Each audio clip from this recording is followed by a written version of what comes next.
राधे राधे, सबको राधे राधे, राधे राधे भैया, राधे राधे। भजो गिरिधर गोविंद गोपाला, भजो गिरिधर गोविंद गोपाला, भजो मुरली मनोहर नंद लाला, भजो मुरली मनोहर नंद लाला, भजो गिरिधर गोविंद गोपाला, भजो गिरिधर गोविंद गोपाला, भजो मुरली मनोहर नंद लाला, भजो मुरली मनोहर नंद लाला, भजो गिरिधर गोविंद गोपाला, भजो गिरिधर गोविंद गोपाला। बोलिए वृंदावन बिहारी लाल की जय जय श्री राधे, जय जय श्री राधे। सभी भक्तों से निवेदन, बहुत एकाग्रचित्त होकर सत्संग के प्रत्येक शब्द को पूरी एकाग्रता के साथ हृदयंगम करने का पूरा प्रयत्न कीजिएगा। संवाद चल रहा है कि व्यक्ति, ये जीव हर जन्म में मन बुद्धि का गुलाम क्यों बन जाता है। आपको रामचरितमानस से 2 दृष्टांत देने का प्रयत्न किया गया कि कैकेयी जैसी बुद्धिमान राजा दशरथ की पत्नी अपनी दासी मंथरा के चक्कर में कैसे फंस जाती है। अभी और बहुत कुछ सुनना बाकी है, और किस प्रकार सती भगवान शंकर को तो मानती है कि भगवान हैं, लेकिन भगवान शंकर की बात को नहीं मानती। कारण क्या? अपने मन बुद्धि पर उसे ज्यादा विश्वास है। इन दोनों का कारण भी आपको बताया गया कि दक्ष प्रजापति की पुत्री होने के कारण सती अपने आप को बुद्धिमान बहुत मानती है। और कैकेयी के बारे में भी बताया गया कि कैकेयी नरेश की पुत्री होने के कारण उसमें राजसिक, सात्विक गुण, राजस गुण और तामस गुण, यानी स्वार्थ का गुण, माइक गुण पिता में था, तो संस्कारवश पुत्री में भी आ गया। उसने भी मंथरा की बात को मान करके राम राज्य नहीं होने दिया। हे पुण्य आत्माओं, ये बताने का तात्पर्य किसी कैकेयी का या मंथरा का अपमान करना नहीं है, सती का अपमान करना नहीं है। मेन चीज है कि आप और हम लोग अपने हृदय में झांक कर देखें कि हम भी आज तक केवल इस बुद्धि और मन के कारण भगवत प्राप्ति नहीं कर पाए। ऐसा नहीं कि हम करना नहीं चाहते हैं, इसका तो पक्का प्रमाण है। आप रोज सत्संग सुनते हैं, पक्का प्रमाण है। लेकिन जब बात मन और बुद्धि की आती है तो हम लोग डिसीजन लेने में संकल्प स्थापित नहीं कर पाते, अपने को आत्मा मान करके परमात्मा को पाने का प्रयत्न नहीं करते हैं। शरीर मान के भगवान को पाना चाहते हैं और शरीर को भगवान कभी मिलते नहीं। जिसको मिलते हैं उसका हमें अनुभव होता नहीं। जिसको परमात्मा का अनुभव होता है वो हमारा बिगड़ा हुआ मन बुद्धि है। और आपसे रोज निवेदन करता हूं, मौका बहुत गंभीर है, क्योंकि जीवन जा रहा है, किसी को नहीं पता अगला सांस आएगा कि नहीं आएगा। क्योंकि ये जीवन देव दुर्लभ भी है और क्षण भंगुर भी है। एक सांस जो लिया वापस आए कि ना आए पता नहीं है। तो आपने सुना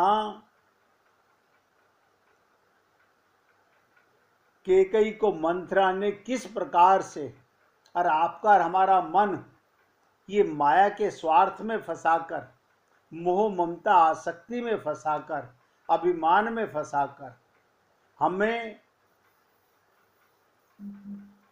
जिसके हम अंश हैं उससे दूर रखता है। ये परीक्षाएं हैं हमारी। और आप और हम लोग अपने आप को सब बुद्धिमान मानते हैं। बुद्धिमान होना बुरी बात नहीं है, लेकिन जब बुद्धि ही गलत है, आपको जो ज्ञान है वो भौतिकवाद का ज्ञान है, आध्यात्मिक ज्ञान नहीं है। जब तक हमें हमारी बुद्धि में ये बात नहीं बैठ जाएगी कि मैं शरीर नहीं आत्मा हूं, तब तक कल्याण का मार्ग खुलेगा कैसे। तो देखो, चर्चा चल रही थी किस प्रकार षड्यंत्र रचा जाता है। आपका और हमारा मन बुद्धि कैसे षड्यंत्र करता है आपको पता नहीं चलेगा। आपको लेकर लो मेरा मन मेरी बुद्धि मेरी खिलाफत कैसे करेंगे। अब आप अपने को शरीर मानोगे तो नहीं पहचान सकते।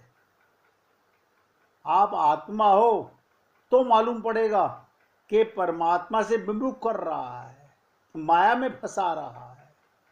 हमने कई बार तो निवेदन किया कि हे पुण्य आत्माओं, अपने मन के दृष्टा रहा करो।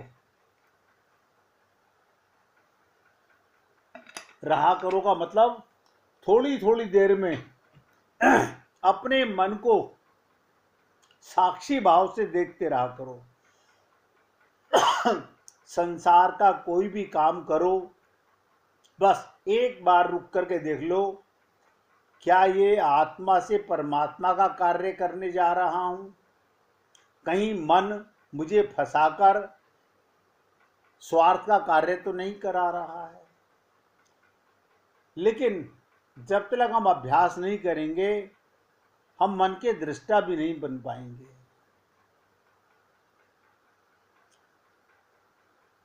मंत्रा ने कितनी चालाकी से कहा कैकेयी को, खाई पहरी राज तुम्हारे। अरे तुम्हारे राज्य में तुम्हारी दासी हूं, तुम्हारा ही दिया हुआ खाती हूं, तुम्हारा दिया हुआ पहनती हूं। सत्य कहूं नहीं दोष हमारे। कहती है सच बोलने में क्या डर है, मैं तो सच बोलती हूं। सच बोलने का मेरा व्रत और मैं आपकी सेविका। तो देखो, हर नौकर अपने मालिक का वफादार होता है, ये आप जानते होंगे। हमारा मन हमारा वफादार नहीं है, ये 100% करेक्ट है।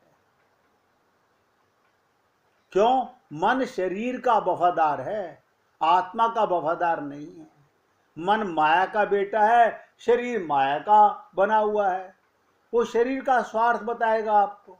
और आप और हम लोग, ये यही जन्म नहीं है, अनंत जन्मों से ऐसे ही फंसे आ रहे हैं। और अभी भी मुझे नहीं पता, हम लोगों ने अभी तक भी डिसाइड किया कि नहीं किया, क्या वो मन की बात मानने से पहले अपने विवेक से, आत्मा से, अपने गुरु परमात्मा से पूछेंगे कि मेरे इस कार्य में कहीं मेरे शरीर का स्वार्थ तो नहीं है। तो सत्य और हित का नाम लेकर संशय का बीज डाल दिया। हमारा मन भी, हमारे अंदर अपने बेटे के लिए काम करना क्या पाप है? देखिएगा, अब आप अपने को देह मान के सोचोगे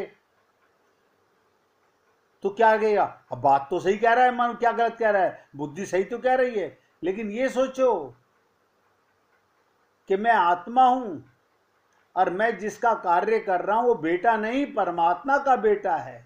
मैं उसके लिए जो कार्य कर रहा हूं, कहीं उसमें शरीर का स्वार्थ तो नहीं है। देखिए, करेंगे तो हो जाएगा। बीज डाल दिया संशय का, यही कुटिलता का दृष्टांत है। आज भी कई लोग कहते हैं मंत्रा में बुराई क्या थी, कैकई की दासी थी, कैकई का हित चाहती थी। मन आपका गुलाम है, आपका भला चाहेगा। लेकिन मंत्रा का किसी का हित नहीं चाहती थी। मंत्रा की सोच उन लोगों की वृत्ति है जो झगड़ा लगाकर उसे देखने में आनंद लेते हैं। आप देखिएगा, आप कहेंगे हमारा मन और हमारी बुद्धि, आपके कल्याण में, नोट कर लो, आपके और परमात्मा के बीच में यही एक पर्दा है जो हम उठा नहीं पा रहे हैं, हम समझ नहीं पा रहे हैं। जिस दिन आप मंत्रा रूपी मन को, बुद्धि को समझ जाएंगे, बस समझ लीजिएगा, आपके कल्याण का मार्ग, अंधकार मिटने लगा है, आत्म प्रकाश होने लगा है।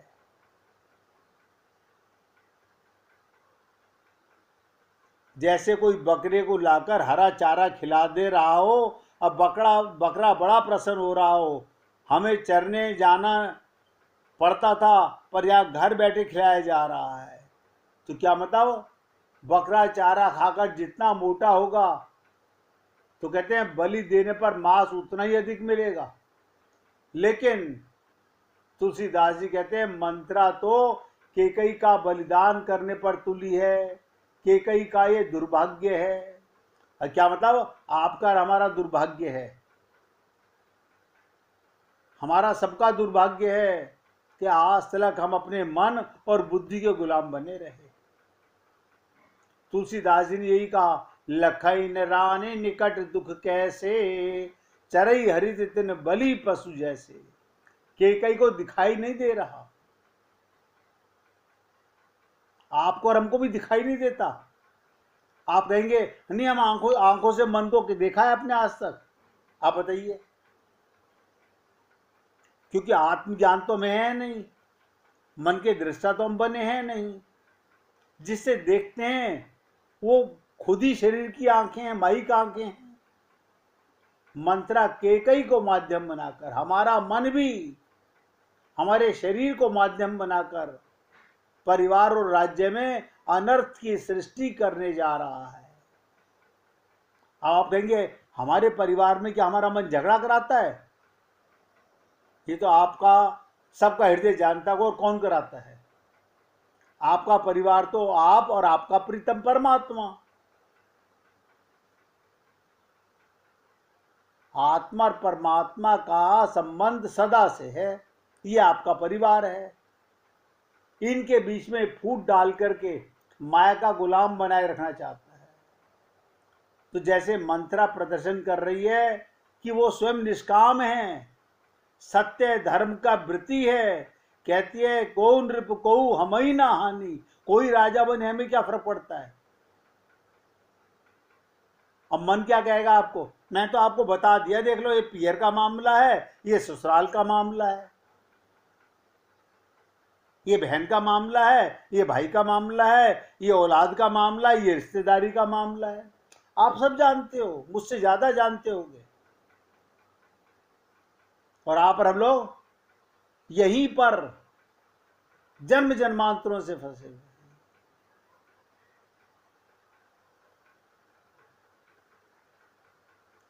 कहती है कोई राजा हो, राम हो या भरत, उससे व्यक्तिगत रूप से मुझे ना तो कोई लाभ है ना कोई हानि है। मैं तो सत्य का पक्ष लेती हूं और वही करती हूं जिससे आपका हित है। ये मन की चालाकियां, ध्यान से सुनो। आप और हम लोग इस जन्म में तो समझ पा रहे हैं, इस जन्म में समझ पा रहे हैं और किसी जन्म में नहीं समझ सकते। जब हम कुत्ते के शरीर में जाएंगे, ये कुत्ते के शरीर का मन कुत्ते के परिवार के बच्चों से ही, उसके भोजन से ही प्यार कराएगा। लेकिन हम अपने मन को जानते नहीं, उसमें तो मन की गुलामी करनी पड़ेगी। पशु योनि, पक्षी योनि, देवता योनि तलक में यह हाल है।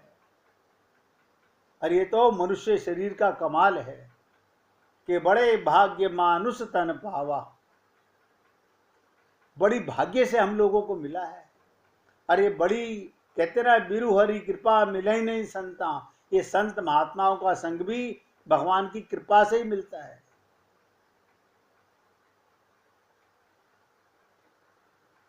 और आप और हम लोग, ये जो आप शरीर मान के हम जो जी रहे हैं ना, बुरा मत मानो, मैं अपने सहित बोलता हूं, हम पशु योनि में ही हैं।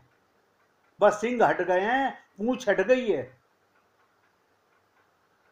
हम घर मकान में रहने वाले, कपड़े पहनने वाले, नहाने धोने वाले, समझदार, अपनी इच्छा का बना के खाने वाले हैं पशु ही।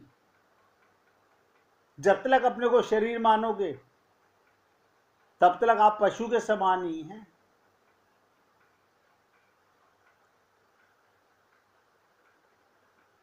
चुगल खोर की चालाकी, ये मन बहुत चालाक है। मंत्रा बोलने में इतनी चतुर और सावधान। जब कई ने कहा राम तो मुझे कौशल्या से भी अधिक प्यार करते हैं, तब मंत्रा ने उसका प्रतिवाद किया। क्या कहा? राम आपको कौशल्या से अधिक नहीं चाहते, बल्कि उसने तुरंत कहा आप जो कह रही हो बिल्कुल सत्य है, सचमुच राम आपकी बहुत अधिक चाहते हैं। अब क्या हो गया? उसने कहा रहा प्रथम अब ते दिन बीते। बोली केकई मालकिन, वो दिन लद गए जब केकई, राम आपको बहुत चाहते थे। केकई के मुंह से जब ये वाक्य निकला, मोह पर करही स्नेहु विशेषी, राम मुझसे अधिक प्रेम करते हैं, अपनी मां कौशल्या से भी अधिक प्रेम मुझसे करते हैं। कैसे पता चला? तो केकई ने बताया उन्होंने राम की परीक्षा लेकर देखा। अब मंत्रा की चालाकी देखो। केकई ने बहुत बुद्धि और विवेक लगाने की कोशिश की, लेकिन ये मन हमें इस संसार में फंसा के मानता है। मंत्रा इतनी चतुर, वो ये नहीं कहती आपकी परीक्षा गलत है, और व्यंग करते हुए कहती है ठीक है, परीक्षा में किसी के एक बार उत्तीर्ण हो जाने का अर्थ ये नहीं होता आप हर बार परीक्षा में पास हो जाएंगे। राम कभी उत्तीर्ण हो गए, किंतु पिछले कुछ दिनों से आपकी परीक्षा नहीं ली, आपने परीक्षा नहीं ली होगी। इसलिए मैं आपको बताना चाहती हूं, आप धोखे में ना रहें, आप धोखे में ना रहें।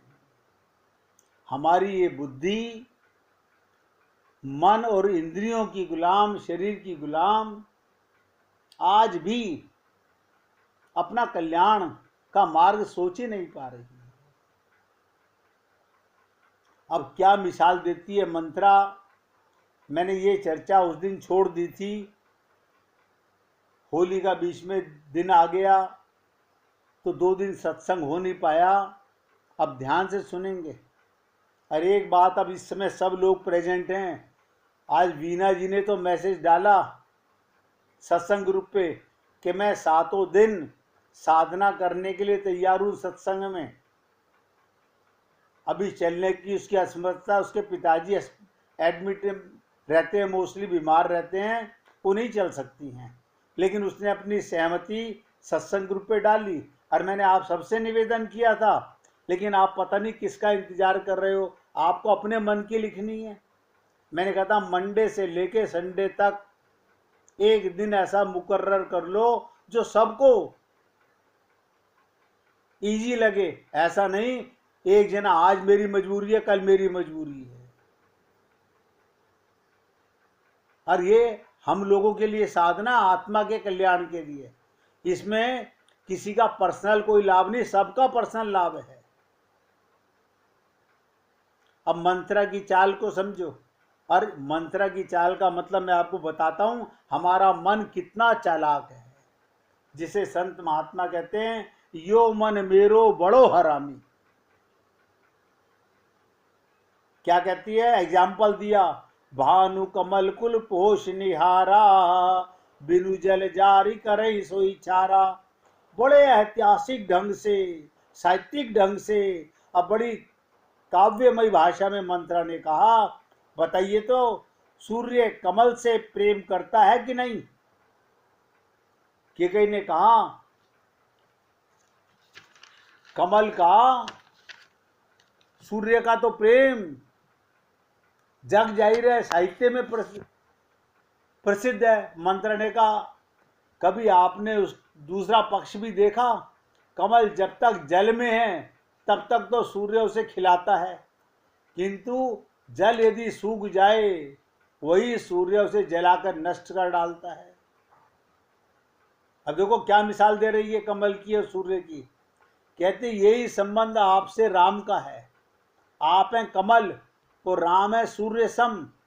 आप दोनों में बड़ा प्रेम है, किंतु जब तक आप राज सत्ता के जल में हैं तभी तक राम को आपसे प्रेम है, क्योंकि ये जल सूख जाएगा, राज्य आपसे छिन जाएगा, आप रानी नहीं रहेंगी, राम आपको उखाड़ फेंकेंगे। यानी जैसे जल खत्म होने पर सूर्य कमल को जला देता है। अब बताइए कैसा साहित्यिक दृष्टांत, कैसी कविताओं वाली भाषा, कैसा अद्भुत विश्लेषण। केकई तो चकित रह गई, केकई चकित रह गई। इतनी युक्तियुक्त बात कहीं मंत्रा ने कितनी गहराई से उसकी बातों में आ गई, और आप और हम लोग ऐसे ही फंसे चले जा रहे हैं। हम कभी डिसाइड नहीं कर पाएंगे। आपके सामने आपका शरीर, आपकी बुद्धि, आपके रिश्ते नाते दीवार बन के परमात्मा के बीच में आते रहेंगे। मैं फिर आपसे निवेदन कर रहा हूं, सबका कार्य करना, सबकी सेवा करना आपका धर्म है, लेकिन पर थोड़ा सा अंतर है। आप जो कार्य करते हो वो भगवान का मान के नहीं करते, हम उनमें अपने शरीर का संबंध मान के कार्य करते हैं। भाई यहां दोष है। आप खुद देख लीजिएगा, आपको पियर प्यारा है, क्या कारण? आपको शरीर का संबंध, शरीर ही तो पियर से मिलता है। ससुराल से क्या संबंध? शरीर का संबंध। इन सब में आत्मा का संबंध है क्या? अब आत्मा तो हमें ज्ञान नहीं है, तो ये स्वार्थ हुआ कि नहीं हुआ? बंटाधार हुआ कि नहीं हुआ? हमारा मन, हमारी बुद्धि अनंत जन्मों से, और वेदों में, तमाम उपनिषदों में भरा हुआ है, मन एवं मनुष्यानाम कारणम बंध मोक्ष हो। मन ही बंधन, मन ही मोक्ष का कारण है। इसलिए जोर दे के आपसे प्रार्थना कर रहा हूं, हे पुण्य आत्माओं, जब आपका मन कोई डिसीजन ले तो कम से कम एक बार आत्मा बन के देख लो कि कहीं ये मेरा मन मुझे माया के संसार में फंसा तो नहीं रहा है। और अपने हृदय में प्रार्थना करो, हे प्रभु, मेरी सारी भक्ति, सारी सेवा, सारे कर्म सदा फल की इच्छा के साथ ही होते हैं। होते कि नहीं होते आपका बताओ। कौन सी सेवा, कौन सा कर्म आप फल चाहते हो? कौन सा फल? शरीर का सुख, शरीर के संबंधियों का आनंद, मकान का आनंद, सुविधाओं का आनंद, हम सब यही चाहते हैं। यहां तक ध्यान से सुनो, यहां तक प्रभु आपके सन्मुख भी जब मैं आता हूं, यानी मंदिर में भी जब मैं जाता हूं, तो एक इच्छा लेकर ही आपकी पूजा करता हूं। मैं कड़वे शब्द बोल रहा हूं। सदा अपनी पूजा द्वारा की गई आपकी सेवा भक्ति के बदले मेरे हृदय में अपनी इच्छित फल की आशा रहती है। अपनी कौन? शरीर की और किसकी? मेरा पियर, मेरी ससुराल, मेरे बच्चे, यानी इनसे, ये इसी को कहते हैं मनोमयी संसार।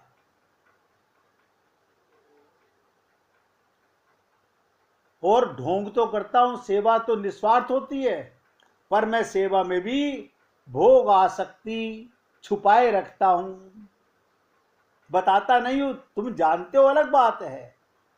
हे प्रभु, प्रार्थना करो एक लाइन में, हे प्रभु मुझे इस भोग आसक्त भक्ति से मुक्त प्रदान करो। ऐसी भक्ति किस काम की? ये तो मैं ढोंग कर रहा हूं अपने आपके साथ में, अपने साथ में। मैं किसी को धोखा नहीं दे रहा, अपने आप को धोखा दे रहा हूं। 1 मिनट भगवान का कीर्तन करके फिर आगे बढ़ेंगे। हरे कृष्ण हरे